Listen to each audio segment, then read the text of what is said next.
Hey there, Squirrel Army. How's it going? For today, we're doing another one of the commanders from the Lord of the Rings commander decks. This is Éowyn, the Shieldmaiden. You can join the Squirrel Army by subscribing. Alright, so what we've got here is a 5 mana commander 5/4 with first strike. So I do these looks at these commanders so we avoid digging too deep into what these commanders do when we do the upgrade guides. So, yeah. Anyway, at the beginning of combat on your turn, if a human entered the battlefield under your control this turn, we create two human knights, creature tokens with trample and haste. And then if we have 6 or more humans, we draw a card. So we're playing Jeskai humans here. We're also making human knights. We're also making tokens. Already, again, this is a very sort of flavorful and energizing commander where you can kind of start to get good ideas of what you kind of want to do with this, and starts giving you that deck building kind of itch of going, okay, how can I make this deck really good and win games? The first thing is we would want a fair few humans in this deck. I know, what a brainwave. But we do. We really want lots of humans in this deck. And we want as many utility humans as what we can get. We want the humans that don't just it ETBs and it does something. That's okay, but we need more than that. We need a lot more than that. We need things that will do stuff for us throughout the entire game, not just when we play them, but throughout the rest of the game. But we also want creatures that don't just, oh, we'll plop it down and hopefully it survives a rotation. We want our cards also to do something as we play them, so we want to get that immediate value. Yes, if we have our commander out, we'll get some immediate value, which is pretty darn good, getting those two humans. They don't die at the end step or whatever else. They don't get exiled or disappear, or you have to sacrifice them or whatever else. All that kind of stuff that usually kind of happens when you're generating tokens in these colors, I find. So that's really good, because I guess it's white, so white gets to actually generate tokens, whereas the other colors don't seem to as much. They do sometimes, but they usually just like get exiled or sacrificed or whatever at the end step or at the end of combat or whatever else. So we want a lot more things as well, like enchantments and whatnot. Double our tokens, or double triggers, I guess, as well, because this is a triggered ability at the beginning of combat. So once this triggers effectively to check if we've had another human enter our battlefield, then we can go ahead and copy this thing's triggered ability and essentially double it. So that's pretty darn good. There's a couple of trigger doubling effects. Some of them are activated abilities, I know that. There are some that are for triggered abilities, though. So those sort of effects, I think Rings of Brighthearth is one of them.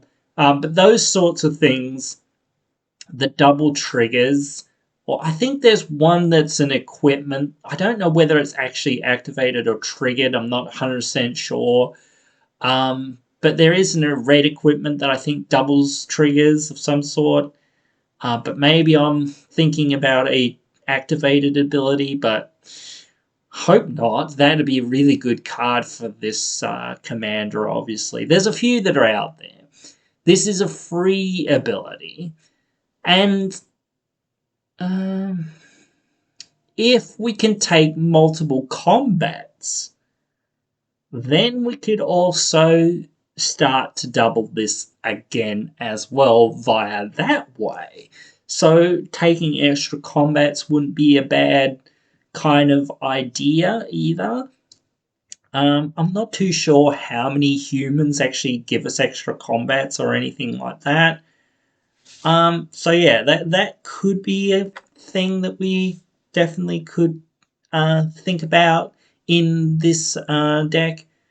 The new, oh well, not that new now though, I guess, I suppose, but still the new-ish token doubler from, was it Phyrexia Orb be one's pretty darn good Mondak.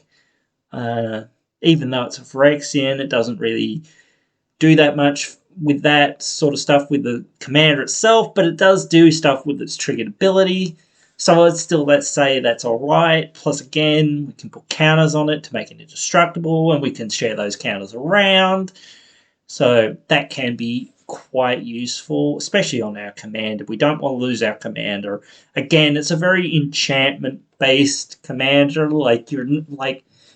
I don't understand sometimes why they give certain cards certain stats and certain abilities and things like that. It seems very strange why they give certain things. Like, some of it comes down to lore. I get that. The first strike, that's fine if you want to give this first strike. That's fine. I'm not against that. I'm just not against, but I'm just like, why did you give it make it a 5/4? Why? Like, like, its ability is pretty nice, but it's not that darn good. So you didn't need to make it a 5-mana card. Like, it's fine that it's 5 mana. It's not the worst. But again, it's just like, why did you make it a 5/4? Like, what? You could have just, like, again said this thing has a bunch of toughness and maybe death touch or something against, I don't know, something, whatever else, I don't know. Or if it's blocking something, it has death touch or whatever. So, I don't know, but whatever, it doesn't really matter that much. I just don't think the stats actually are that, like, good. Like, I don't know how much they worked on these stats. I know they do a bit, but again, it's illogical to me because, again, this is an enchantment commander. We want it to sit back, really do a whole lot of nothing, and just get value off of it as we progressively play the game. So again, it's not really going to be Voltroning out or doing a whole lot of stuff in combat. Like, it's a wall commander. You sit there and defend with this thing. Like, if it had vigilance, that'd be just like, alright, that's fine. I can maybe crack in here and there.